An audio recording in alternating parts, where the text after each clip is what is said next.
राज्यसभा में महामहिम उपराष्ट्रपति के विरुद्ध जो अविश्वास प्रस्ताव विपक्ष द्वारा लाया गया है, यह मूल में इस समय इंडी गठबंधन के अंदर हो रही प्रतिस्पर्धा, जिसमें एक मुद्दा दूसरे से चुराने की जो गला काट प्रतिस्पर्धा है, यह उसमें से उपजा हुआ है। एक वाक्य में मैं कहूं कि कांग्रेस पार्टी और राहुल गांधी के प्रति इंडी गठबंधन के अंदर अविश्वास पूरी तरीके से प्रकट हो जाने के बाद उसे कवर अप करने के लिए कांग्रेस का यह एक प्रयास है, जिसमें जाने या अनजाने में इंडी गठबंधन के दल शामिल हो गए। यह तो हुआ तात्कालिक कारण, और दीर्घकालिक दृष्टि से देखें तो हम यह कहना चाहते हैं कि यह एक लंबी प्रक्रिया है।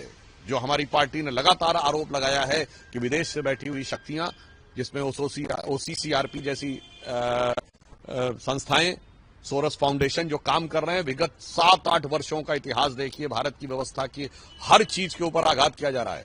सबसे पहले इन लोगों ने एयरफोर्स पे आक्षेप किया राफेल में, फिर इन्होंने अव्यवस्था उत्पन्न करने की कोशिश की, अविश्वास उत्पन्न करने की कोशिश की सेना के ऊपर, सर्जिकल स्ट्राइक के मुद्दे के ऊपर।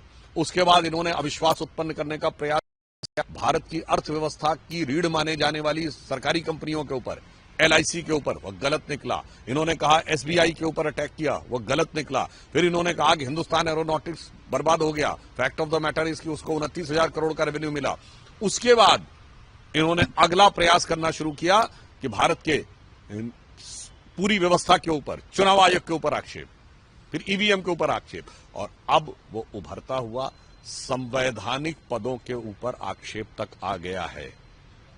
यानी अगर पिछले 7-8 सालों का क्रम देखिए तो क्रमशः एक के बाद एक भारत की व्यवस्था के भिन्न भिन्न आयामों की गरिमा को कम करने के एक सुनियोजित षड्यंत्र का हिस्सा दिखाई पड़ रहा है। और इसलिए हम ये कह सकते हैं कि कांग्रेस सोरस की जो लैंडमाइन या सबमरीन जमीन के नीचे थी, अब वह उभर कर सामने आ गई है। इसमें कहीं कोई किंतु परंतु नहीं है कि भारत की हर व्यवस्था और संसद की गरिमा को कम करने के लिए, 7 समुंदर पार से उठे सुर में ताल लगाने के लिए जो कुछ काम पिछले 7-8 वर्षों में किया जा रहा है, ये अविश्वास प्रस्ताव उसकी एक कड़ी भर है।